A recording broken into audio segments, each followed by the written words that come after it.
Bueno, ahí está bien lo que ha sucedido a nivel internacional, el apoyo que ha recibido el gobierno con referencia a este tema. Bueno, hay datos que llaman la atención y enseguida vamos a conocer algunos aspectos sobre el tema de los golpes de Estado. ¿Usted sabía que en Bolivia han existido 39 golpes de Estado? Entre intentos de derrocamiento y conspiraciones. 17 golpes de Estado han sido exitosos, 17 han sido intentos fallidos, 4 conspiraciones frustradas. Desde 1946, según el Centro de Klein de Investigación Social Avanzado de la Universidad de Illinois, es el país más afectado por este tipo de eventos en el mundo. Bueno, estamos junto a Jorge Abastoflor, él es politólogo e historiador, y a él quiero preguntarle si los datos están correctos. Jorge, ¿cómo estás? Buenos días. Muy buenos días, gracias por la invitación y contento de poder transmitir esta información que es importante además.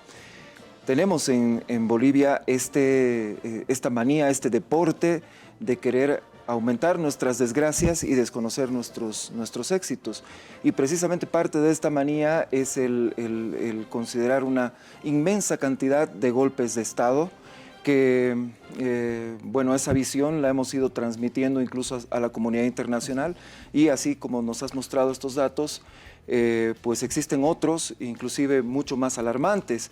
Por ejemplo, en el libro Guinness de 1988 llegó a aparecer la cifra de que Bolivia había tenido 195 golpes 191 golpes de Estado. Wow.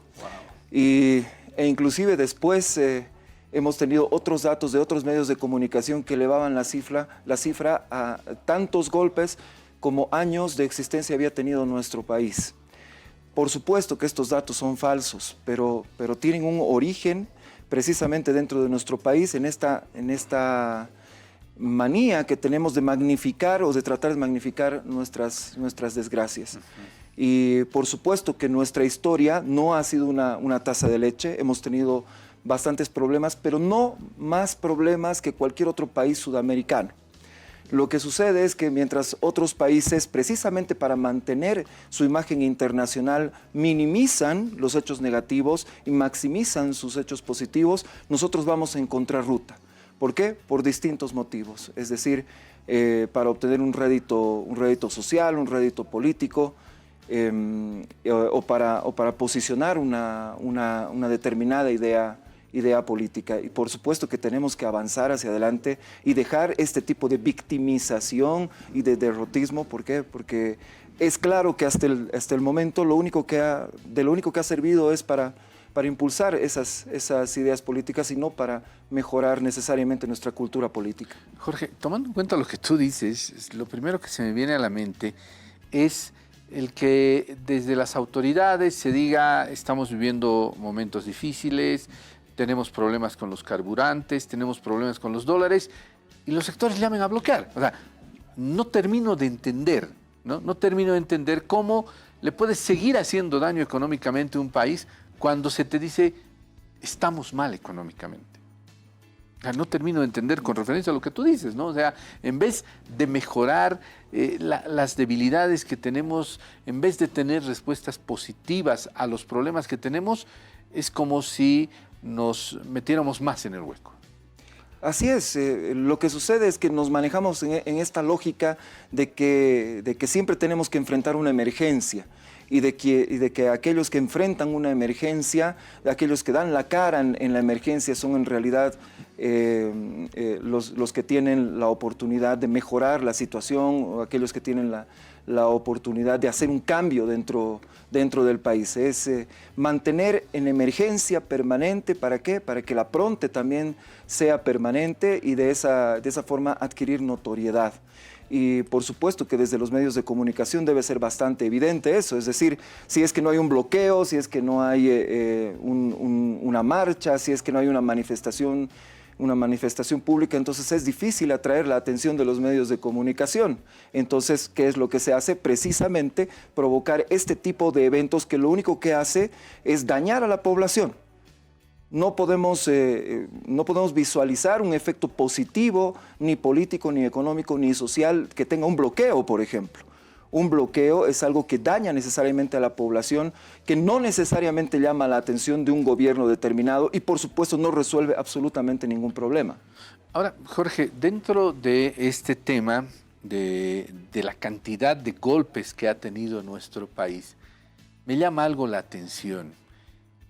Siento, no sé si tú también lo sientes, a lo mejor también es un problema que se tiene en Bolivia, de que muchos de estos hechos han sido simplemente por el capricho de una persona, porque una persona quería estar en el poder. Inclusive hay etapas en la historia en las que un militar hace un golpe, lo derrocan, pero vuelve a hacer otro golpe, ¿no? Retorna con otro golpe al poder. ¿Es la esencia del boliviano o de algunos bolivianos el querer detentar todo el tiempo el poder? ¿Eso es lo que nos pasa? ¿Eso es lo que le pasa a la historia del país? Sí, es muy interesante. Yo creo que más allá de la voluntad personal, existen movimientos en las élites, en distintas élites, élites ascendentes que están compitiendo por acceder al poder, o élites descendentes que están luchando por mantenerse dentro del poder. Y este tipo de choques ocasiona precisamente esa dinámica. Hemos visto a lo largo de nuestra historia varios momentos que han sido de crisis, pero yo lo circunscribiría a dos momentos en particular. Tenemos el momento entre 1840 y 1880, que es un periodo de bastante inestabilidad en nuestro país, que termina precisamente a la finalización de la participación militar de Bolivia en la Guerra del Pacífico. Y tenemos otro momento de gran inestabilidad a partir de 1964 y en el siglo XX hasta 1982, que es el momento que reconocemos como la recuperación de la democracia. Esos son los dos momentos de gran inestabilidad que ha vivido nuestro país. No es poco tiempo, pero tampoco es lo que nos quieren hacer creer, que todo el tiempo Bolivia vive esta inestabilidad, que todo el tiempo Bolivia está en crisis. Yo tengo la sospecha de que otros países utilizan a Bolivia, otros países sudamericanos utilizan a Bolivia como cortina de humo precisamente para ocultar esas mismas debilidades que han sufrido al interior de sus estados. Hay un aspecto muy importante que hay que reconocer también. Se han dado movimientos de este tipo también en circunstancias de que ciertos gobernantes no querían dejar el poder y de alguna manera han querido perpetuarse en esa situación. Y los casos más claros son de Víctor Paz Estenssoro en 1964, lo tenemos también a Tejada Sorzano en 1936, y también anteriormente lo tenemos a Hernando Siles en 1928, que son gobernantes, que son considerados inclusive buenos gobernantes a lo largo de la historia, especialmente viéndolos en perspectiva, pero que en su momento tomaron la decisión de permanecer en el poder, incluso yendo más allá de las leyes y más allá de la Constitución, y entonces se produjo precisamente esta reacción. Ahora, Jorge, en la historia, lo que ha sucedido el 2019, ¿se toma como un golpe de Estado? Lo que ha pasado con Evo Morales, el levantamiento de un sector que ya estaba cansado de que él esté en el poder, ¿cómo se toma? El año 2019. Bien, por supuesto que hay opiniones al respecto y todavía es motivo de debate. Yo puedo dar mi opinión. En mi opinión, aquello no ha sido un golpe de Estado, ni tampoco un intento de golpe de Estado. Yo lo clasificaría como una insurrección popular.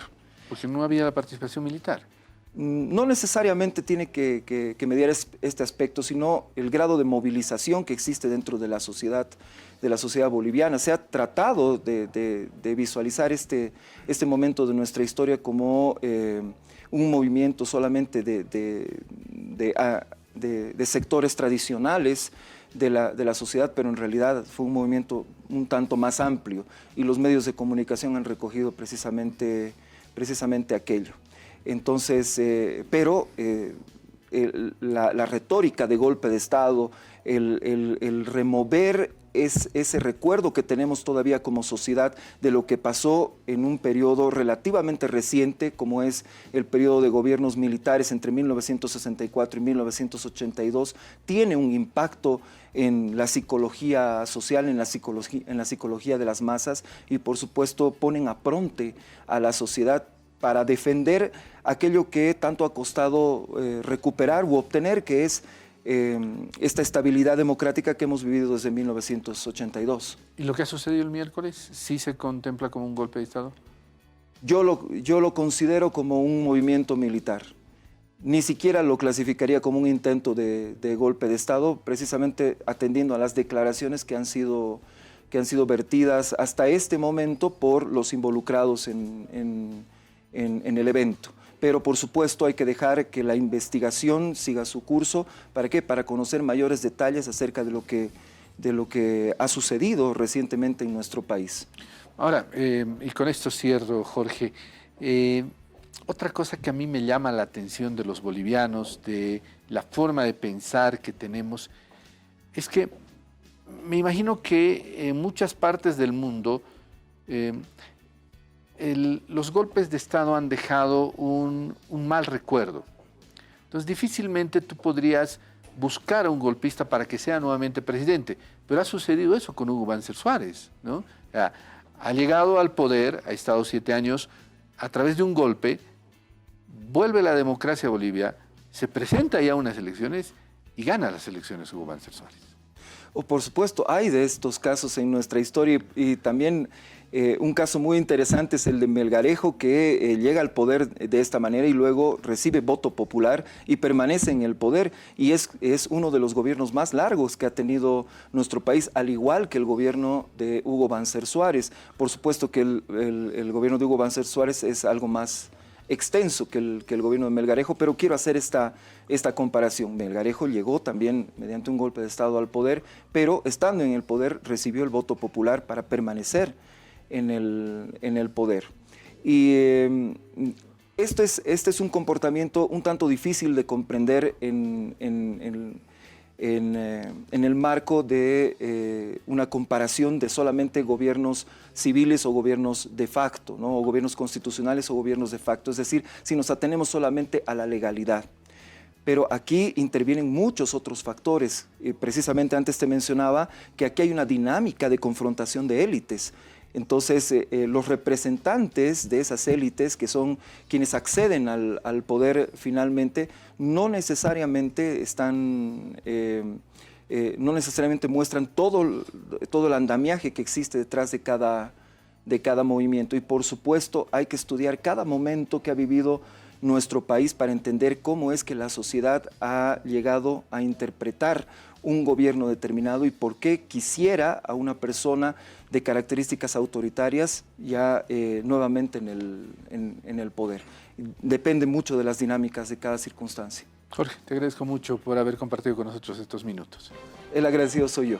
Bueno, ahí estaba Jorge Abastoflor, politólogo e historiador, conversando acerca de los varios golpes de Estado que ha tenido nuestro país. Seguimos con más.